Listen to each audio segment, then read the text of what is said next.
विद्या रूपे विशालाक्षी विद्याम देहि नमोस्तुते। सभी छात्रों को शुभकामनाएं। हम पढ़ रहे हैं रस, जो आपके व्याकरण का पाठ 4 है। और रस हमने जाना था कि रस क्या होते हैं। रस वो आनंद, वो अनुभव होते हैं जो हम किसी नाटक, कहानी, काव्य को पढ़कर या सुनकर या देखकर जो भाव उत्पन्न होते हैं हमारे मन में, तो वही क्या होते हैं, हमारे मन में उत्पन्न होने वाले भाव रस हो जाते हैं। तो इसके भाव देखे थे हमने कि कुछ 4 भाव देखे थे जो हमने पढ़ा था, जिसमें आलंबन था, उद्दीपन, जो विभाव के जो 2 पार्ट थे, स्थायी भाव था और इसमें स्थायी भाव, विभाव, अनुभाव, संचारी भाव। तो स्थायी भाव वो होता है, हमने पढ़ा था कि जब मनुष्य के अंदर जो भाव होते हैं, जो अंदर जो छिपे हुए भाव होते हैं और वो किसी चीज को देखने से तुरंत उजागर हो जाते हैं, यानी वो जाग जाते हैं और रस में बदल जाते हैं, वही क्या होते हैं, हमारे स्थायी भाव होते हैं। जैसे हम हंसना जानते हैं, रोना जानते हैं, आंखों से आंसू, रोम, आश्चर्य, डरना, ये सब कार्य हमारे मन मस्तिष्क में समाहित है। लेकिन जैसे ही हम किसी नाटक को या कहानी को देखेंगे तो ये तुरंत उजागर हो जाते हैं, वही भाव होता है।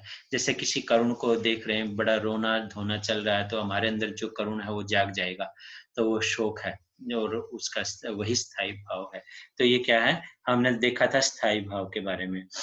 इसके बाद हमने पढ़ा था विभाव क्या होते हैं, अर्थात वे वस्तुएं, वे कारण, वे विषय जिनके कारण हमारे भाव जागे, वो वस्तुएं, वे कारण जिसके सहारे हमारे अंदर जो है उन भावों की उत्पत्ति हुई, वो व्यक्ति या वो पात्र, वो विषय या वो वस्तु, वो क्या होते हैं, विभाव होते हैं। तो ये 2 प्रकार के होते हैं, आलंबन यानी जिसके सहारे हमारे अंदर भाव की, विशेष भाव की उत्पत्ति हुई, और एक होता है उद्दीपन। तो ये 2 भाव होते हैं। आलंबन क्या होते हैं, तो आलंबन के 2 भाग बना दिए गए हैं रस में। 1 नंबर में पूछ लिया जाता है कि आलंबन क्या होता है, या इसका आलंबन बताइए, या इसका विभाव बताइए, स्थायी भाव बताइए। तो ये आपको जानना है, तो अच्छी तरह देखना है, उस पात्र का को बताना है कि सीता है या जो भी है, नायिका कौन है, जिसके द्वारा ये भाव जो उत्पन्न हुए हैं, वो भाव हमें उसमें दिखाने होते हैं। तो जिसके द्वारा, जिस व्यक्ति या पात्र के द्वारा हमारे हृदय में रस जो उत्पन्न हुआ है, रस की जो उत्पत्ति हुई है, वही क्या होते हैं, विभाव होते हैं। ये ध्यान रखना, अवस्था में, जो सुप्त अवस्था में जो पड़े हुए भाव हैं, वो सारे हैं। करुण भी है, घृणा भी है, वीर भी है, क्रोध भी है, ये सारे भाव जो सुप्त अवस्था में पड़े हैं, और जैसे ही हम साहित्य को पढ़ते हैं तो वो जाग जाते हैं, वही क्या होते हैं, स्थायी भाव होते हैं। विभाव क्या होते हैं, जिनके सहारे भाव उत्पन्न हुए, किसी नायिका को देखकर, किसी पशु को देखकर, किस चीज को देखकर हमारे अंदर जो है वो भाव जो उत्पन्न हुए हैं, वो क्या होते हैं, विभाव, विशेष भाव होते हैं। तो पहला आलम्बन विभाव, जिसके सहारे यानी जिस व्यक्ति या वस्तु के या जिस विषय वस्तु के कारण हमारे मन पर प्रभाव पड़ा। तो 2 हैं इसके, आश्रय और विषय, यानी व्यक्ति या वस्तु के सहारे या उस सब्जेक्ट, उस विषय के सहारे हमारे अंदर भाव जो है उत्पन्न हो जाते हैं। अर्थात जैसे चुटकुले है, उस विषय से ही हमें पता लग गया कि ये विषय क्या है, हंसने का, तो हास्य रस का है। तो ऐसे ही होता है। उदाहरण भी दे रखा है, अपने भाइयों और साथी राजाओं के एक एक कर मर जाने से दुर्योधन विलाप करने लगा। तो किसके सहारे, दुर्योधन के सहारे, कि भाव के कहाँ से उत्पन्न हुए हैं, दुर्योधन के कारण ही दुर्योधन के विलाप करने का कारण है। हमारे अंदर दुख जो हुआ वो दुर्योधन के विलाप के कारण हुआ। विषय क्या है कि भाई जो हैं और साथी जो है, राजा जो है मारे गए, इसी कारण करुण रस की उत्पत्ति हुई है। तो ये क्या है, हमारे विभाव हैं, जो समझाने का प्रयास यहाँ पर किया गया था। अब आ जाता है उद्दीपन। उद्दीपन क्या होता है कि जब बाह्य वातावरण में हमारी इच्छाएं, चेष्टाएं या जो वस्तुएं हैं जो हमारे मन के भाव को उजागर करती हैं, तेज करती हैं, उन्हीं को उद्दीपन भाव कहा जाता है। जैसे भाइयों का मारा जाना, कटे शीर, ये हमारे मन मस्तिष्क में एक चित्र की उपस्थिति हो जाती है, तो वह क्या हुआ होगा, चीख पुकार हुई होगी, वह चारों ओर दुख ही दुख होगा, तो ये क्या है? उद्दीप्त विभाव होते हैं।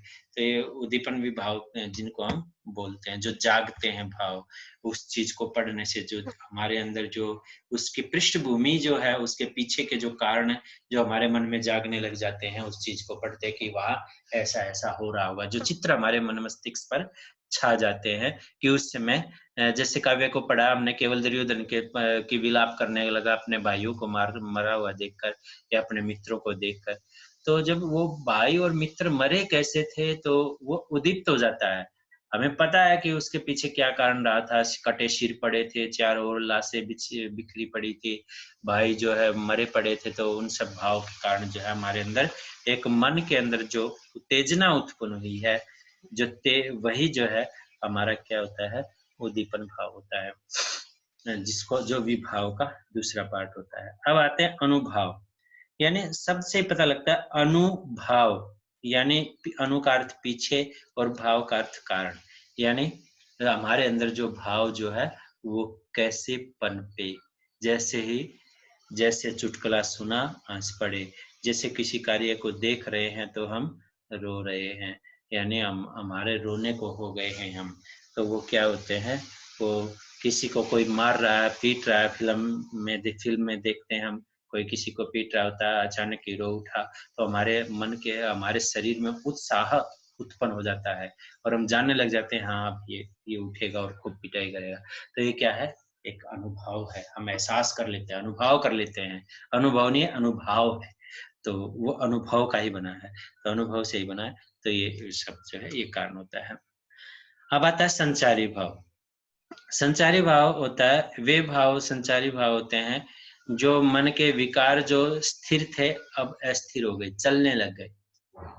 जैसे नाचने लग गए हम किसी चीज को देखते ही, खूब जो है हमारे ही मार रहा है हीरो, हाथ पैर हमारे भी चलने लग गए, एक दूसरे को उसके उस चीज का अनुसरण हमने कर लिया और दूसरे को हम पीट रहे हैं तो वही डिशू डिशू कर रहे हैं। और ये सब ये क्या है, ये संचारी भाव है। आंखों से पानी गिरने लग गया किसी चीज को देखते ही, वो जो पानी आंखों के बाहर आ गया है और दूसरों को भी पता लग रहा है भी ये इस दुख में, जबकि वो दुख हमारे साथ कोई घटना नहीं है, फिर भी उनसे एहसास हो रहा है हमें, तो ऐसा लग रहा है वो क्या है, वो भाव संचरण है, चलने लग जाते हैं।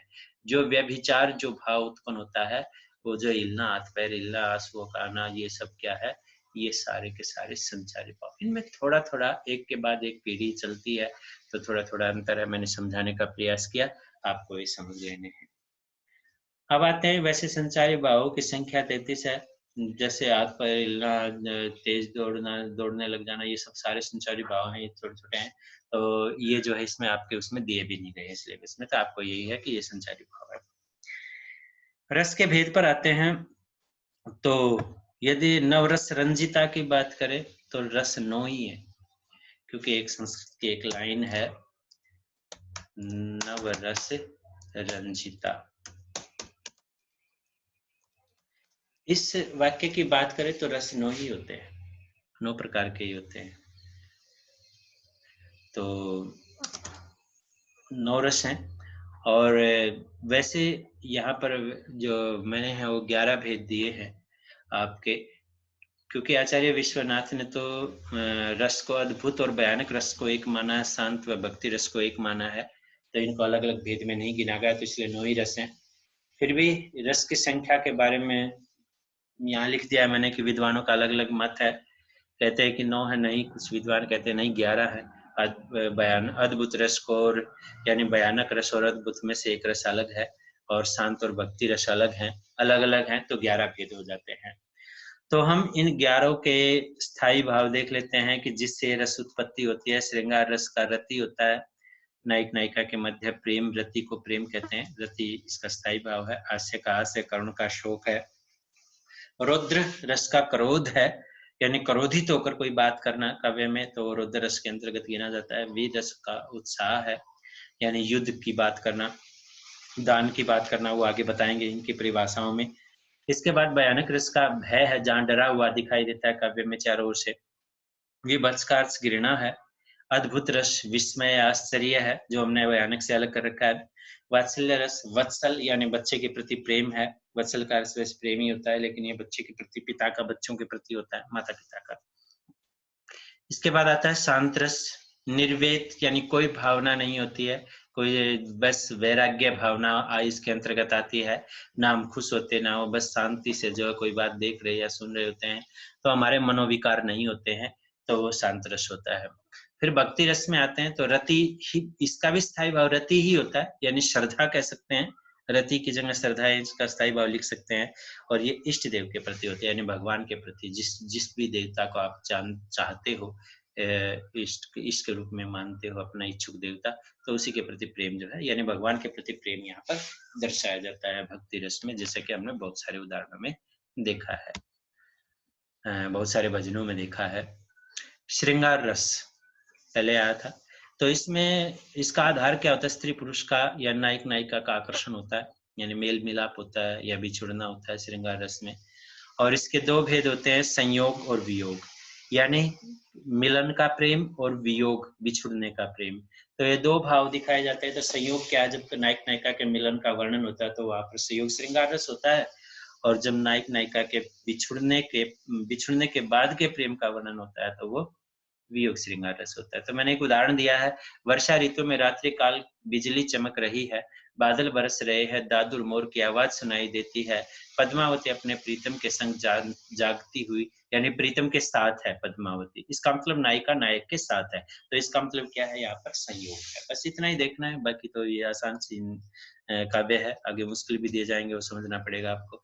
यहाँ बताया गया है कि स्थायी भाव क्या है, आलम्बन क्या है, विभाव क्या है, बादलों का गर्जना क्या है, तो ये सब जो है इसमें दिखाए गए हैं, यानी विभाव और अनुभाव सब बताए गए। स्थान संचारी भाव यहाँ पर चौकर सीने से लग जाना। संचरण क्या हुआ?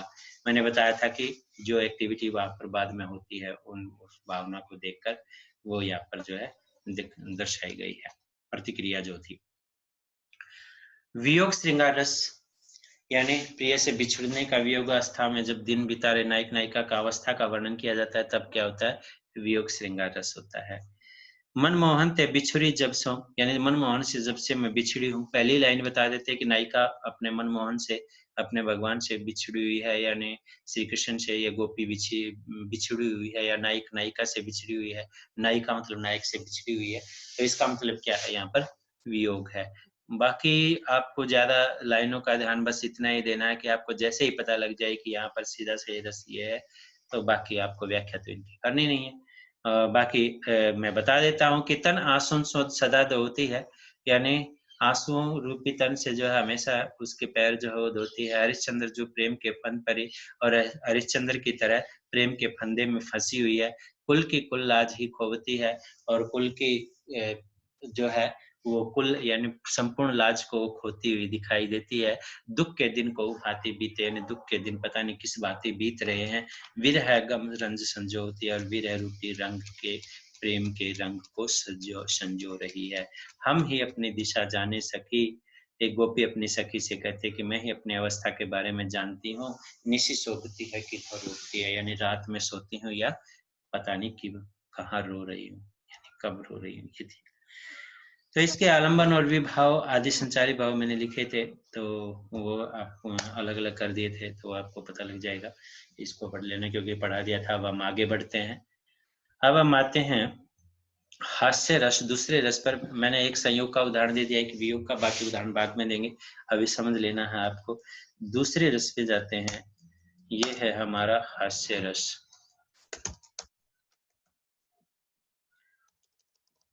इसको अंडरलाइन कर देता हूँ।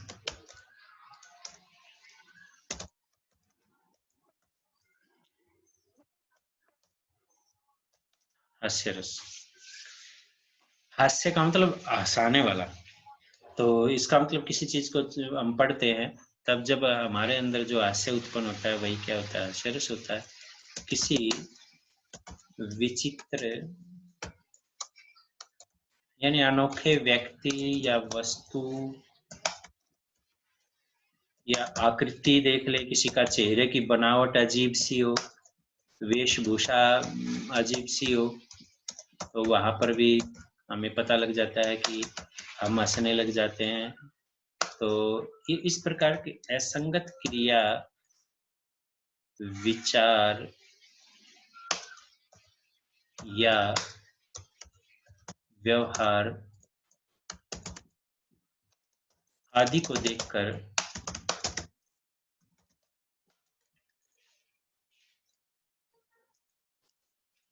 जिसे विनोद कह सकते हैं या हास्य कह सकते हैं, हास्य भाव का संचार होता है, उसे हास्य रस कहते हैं।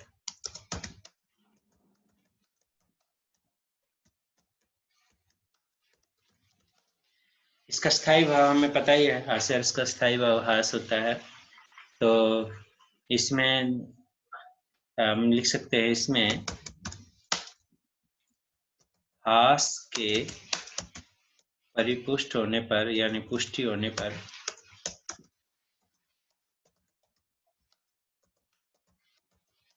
हास्य रस की उत्पत्ति होती है। हास्य रस की उत्पत्ति होती है। उदाहरण देख लेते हैं।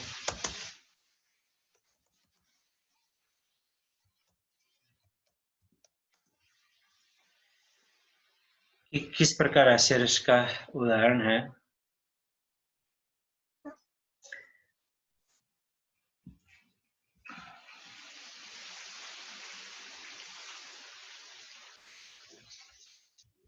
कोई उदाहरण में देख लूं एक बार जो अच्छा सा आपके लिए ठीक हो। श्री राम लक्ष्मण के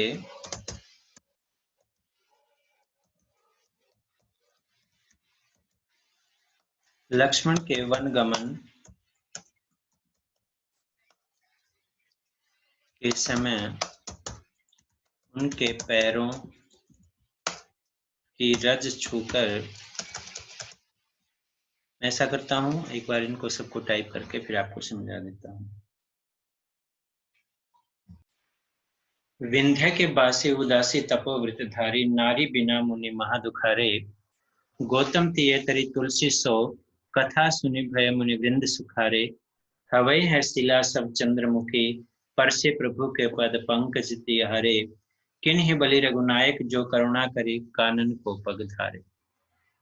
देखो, इसको थोड़ा सा समझना पड़ेगा क्योंकि थोड़ा सा मुश्किल है बच्चों के लेवल के हिसाब से, क्योंकि ऐसे ही आते हैं उदाहरण, फिर उदाहरण तो देने ही पड़ेंगे। यानी यहाँ राम लक्ष्मण के वनगमन में जब शिला के पैर लगाए तो शिला जो है वो चंद्रमुखी अर्थात अहिल्या जो है वो जीवित हो गई थी। तो यहाँ पर विंध्य के वासी जब उदास थे, लेकिन तपोव्रत धारी जो है वो नारी बिना मुनि महा दुखारे, यानी नारी बिना जो है वो महान दुख से जो है अभी तक पीड़ित थे। लेकिन गौतम कौन महामुनि? गौतम ऋषि, क्योंकि गौतम ऋषि की पत्नी अहिल्या जो है वो पत्थर की बन गई थी। तो तुलसीदास ने कथा सुनाई कि मुनि वृंद जो है, मुनि वृंद यानी मुनियों का समूह बड़े सुख से भर गया था। जब हवई है शिला सब चंद्रमुखी, जब सारे उनको लगा कि सारी की सारी शिलाएं जो है चंद्रमुखी यानी महिलाएं बन जाएंगी, स्त्रियां बन जाएंगी, पर से प्रभु के पद कंच तिहारे, जैसे पर से यानी स्पर्श से प्रभु के पद यानी पंकज रूपी पदों से, कमल रूपी पैरों से जो है अहिल्या जैसे जीवित हो गई थी। तो वैसे ही ये सारी की सारी शिलाएं जो है कहीं नारी न बन जाए, तो इसलिए सभी मुनिवृंद खुशी से झूम उठे थे। तो प्रसन्नता की बात यहाँ पर की गई है। और किन्हीं भली, कितना भला हुआ कि रघुनायक जो है ने करुणा की, जो इस पग, इस कानन में, इस वन में पग धारे यानी पग धरे। यानी यहाँ पर मुनियों की प्रसन्नता की बात की गई है, क्योंकि अहिल्या जो पत्थर की शिला थी उसको पैर लगाते ही जो है राम के द्वारा वो स्त्री बन गई थी। तो मुनि इसलिए खुशी से झूम रहे थे कि बाकी कहीं जो आसपास की शिलाएं वो भी नारी ना बन जाएं, इसलिए खुश थे, प्रसन्न थे। और सबसे बड़ी प्रसन्नता उनको रघुनायक की यानी श्री राम के यहाँ पर इस वन में जो है आने की थी, आगमन की प्रशंसा थी। तो यही थी इसमें, यानी खुशी थे, प्रसन्न थे श्री राम के आने से, क्यों थे? क्योंकि जो है गौतम की पत्नी जो है यानी अहिल्या को जो है उन्होंने जीवित कर दिया था, यानी शिला से औरत जो है वो बन गई थी, स्त्री बन गई थी, क्योंकि चंद्रमा के श्राप द्वारा वो शिला बन, या गौतम के मुनि के द्वारा श्राप द्वारा ही बनी थी। गौतम मुनि ने ही स्वयं श्राप दिया था उनको, पत्थर की शिला बन गई थी। इसके पीछे कहानी है, अब ये नहीं बता सकते। अब आते हैं, इसके बाद स्थायी भाव आश्चर्य रस का आस ही होता है। आश्चर्य क्या है? किसके सहारे जो है चल रहा है, तपोवृतधारी मुनि है, उनके बारे में कहा गया है। आलंबन है, यानी राम के विषय में कहा गया है। विभाव क्या है, क्या विषय इसमें था, क्या खबर है, तो शिलाओं को पत्र बनने की सूचना है। और संचारी भाव क्या है, राम के वनागमन से उनका प्रसन्न होना। तो यहाँ पर दो है वैसे संचारी भाव, अहिल्या का स्त्री के रूप में बनना और पत्रों को स्त्री समझ ले, सभी पत्रों को स्त्री बन जाने की भावना मन में आना, तो ये सब जो है प्रसन्नता के भाव हैं। तो ये भाव जो है इस प्रकार इसके अंदर से निकले हैं। आप कुछ और उदाहरण देखेंगे तो ये सारी बातें आपको समझ में आने लग जाएंगी। अब हम हास्य रस से आगे जाते हैं तीसरे रस पर, वीर रस पर। ये था हमारा सेकंड रस।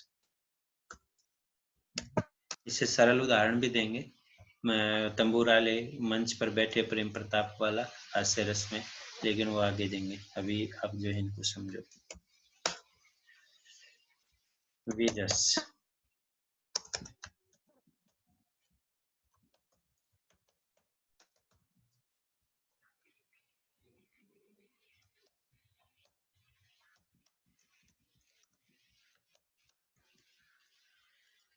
वीर का शब्द से हमें पता लगता है कि वीरों की वीरता का वर्णन करना ही वीर रस होता है। युद्ध में हम लिख सकते हैं, युद्ध में वीरों की वीरता, वैसे दान वीरता आदि भी आएगा, के वर्णन में वीर रस की परिपुष्टि होती है।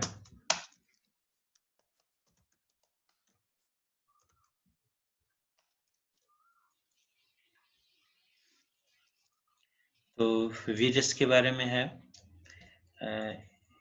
इसमें दान वीरता, दयालुता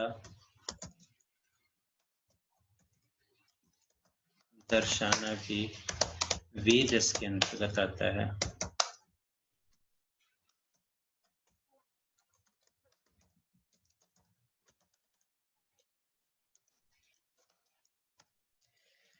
इसका उदाहरण देख लेते हैं।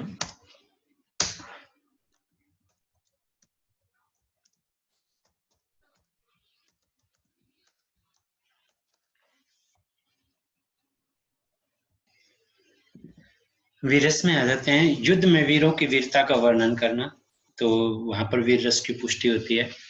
और इसमें दान करना भी, दयान का बखान करना, वीरता का बखान करना, दयालुता दर्शाना, ये सब किस में आते हैं, वीर रस में आते हैं।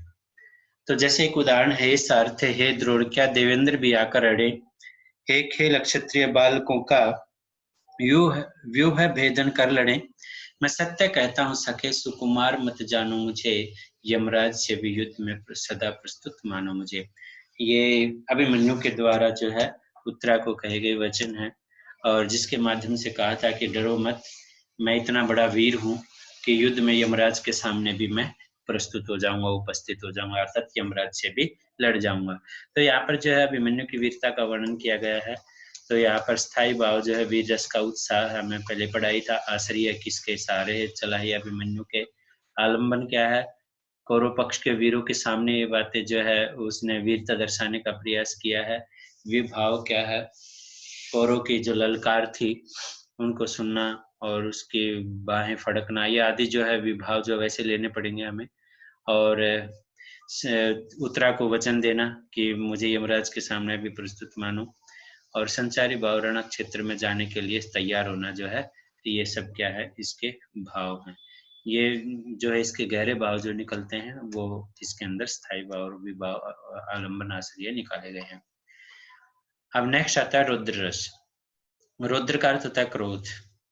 तो क्रोध की अधिकता जब उत्पन्न होती है, जहां भी काव्य में क्रोध दिखाया जाता है, इंद्रियों की प्रबलता से दिखाई जाती है क्रोध के कारण, तो रौद्र रस होता है। जैसे अब जनि देहि दोषु मोहि लोगु, कटु बादि बालकु बद जोगु। बाल बिलो की बहुत मैं बाचा, अब यही मर निहार भसाचा। खर कुठार में अक्रुण को ही, आगे अपराधी गुरु द्रोही। उत्तर दे छोड़ू बिनु मारे, केवल कौशिक शील तुम्हारे। ताकि उत्तर देते भी मैं बिना मारे तुम्हें छोड़ रहा हूँ कि कौशिक, तुम केवल तुम्हारे शील स्वभाव के कारण। तो ये वैसे तो आपके ही 10th के ही सेकंड चैप्टर का हिंदी का उससे लिया गया है। उसी से एक उदाहरण लिया गया है राम लक्ष्मण परशुराम संवाद से, कि अब जाने लगता है कि अब देई दोषु देना दोष मोहि मोह मुझे लोगु लोग, कि अब मुझे लगता है कि अब मुझे दोष ना देना।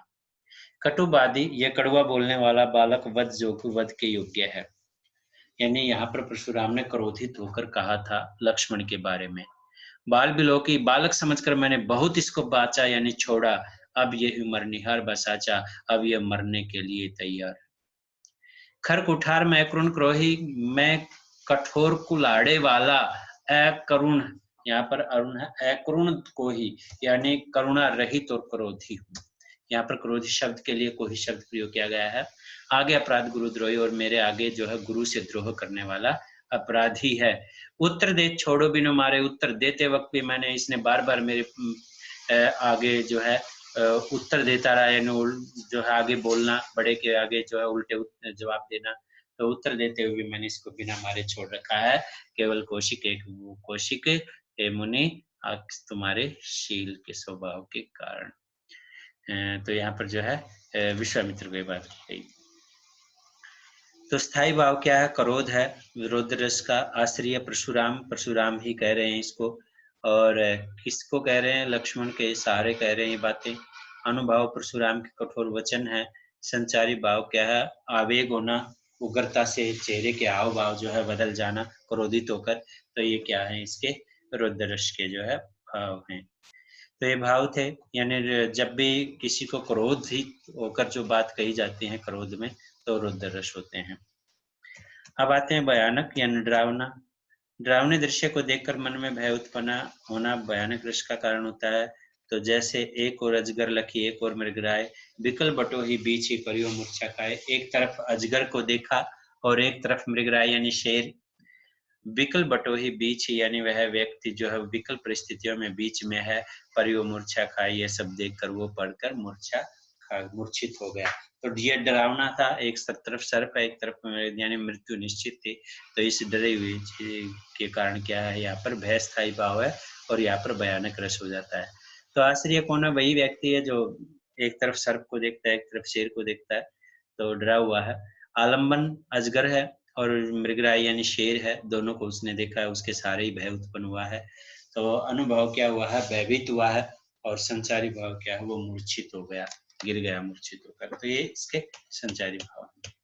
अब आते हैं करुण रस। शोक, मृत्यु, पीड़ा, दुख उत्पन्न होना, कोई बुरा हो जाना, अनिष्ट हो जाना, किसी प्रिय वस्तु का जो चीज थी, वांछित वस्तु है, उसका न मिलना, यानी जो हम चाहते थे वो जीवन में नहीं मिला। तो ये भी क्या कारण होता है? दुख का कारण होता है। तो ये दुख के कारण जो है शोक भाव उत्पन्न होने वाले होते हैं। तो वहीं पर करुण रस होता है। दुलारों में नीत पाली हुई, प्रेम की प्रतिमा वह प्यारी, खिलौना इस घर की वह हाय। हाय शब्द वैसे शोक का सूचक होता है, तो ये देखकर भी शोक अंदाजा लगाया जा सकता है करुण रस है।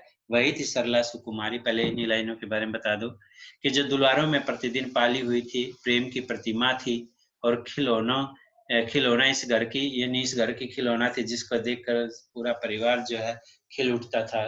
खिलौने रूपी जो उस लड़की, एक छोटी सी बच्ची के बारे में, वही थी सरला सुकुमारी। वह सरल थी, सुकुमारी थी, यानी छोटी सी बच्ची थी। और अरे कोई यह दीन पुकार कहीं यदि सुनता हो कोई, कि अरे मेरी यह दीनता पूर्वक पुकार यदि कोई सुनता हो, तो मुझे दिखला दे मेरा प्राण, यानी मेरे प्राण दिखला दे, जो जिसमें मेरे प्राण बसे थे। जगा दे फिर किस्मत सोई, यानी फिर से मेरी सोई हुई किस्मत को जगा दे।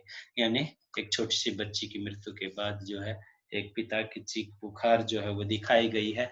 तो यहाँ पर रोना जो है, शोक जो है स्थायी भाव है। तो इसलिए यहाँ पर करुण रस है।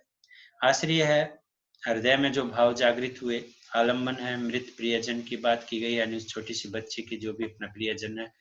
और उद्दीपन क्या हुआ है कि जो प्रिय केशव दर्शन, रोते हुए बांधवों का दर्शन, अर्थात जो अपने प्रिय दर्शन पारिवारिक जन है उनके रोते हुए बंधु बांधवों के दर्शन है।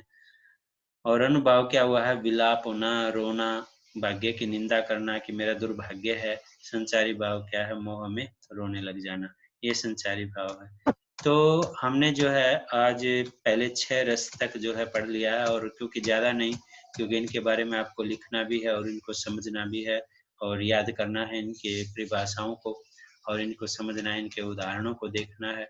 तो इसलिए आज 6 तक रखते हैं, 5 जो है परसों करा देते हैं, और ये रस जो है फिर मुख्य हो जाएगा, ये कंप्लीट हो जाएगा। इसके बाद इसके उदाहरण जो है वो दिए जाएंगे, बहुत सारे उदाहरण जिनके माध्यम से आप रस को अच्छी प्रकार से समझ पाओगे। ठीक है, आज इतना ही रखते हैं, इनको लिखिए और याद कीजिए। ओके।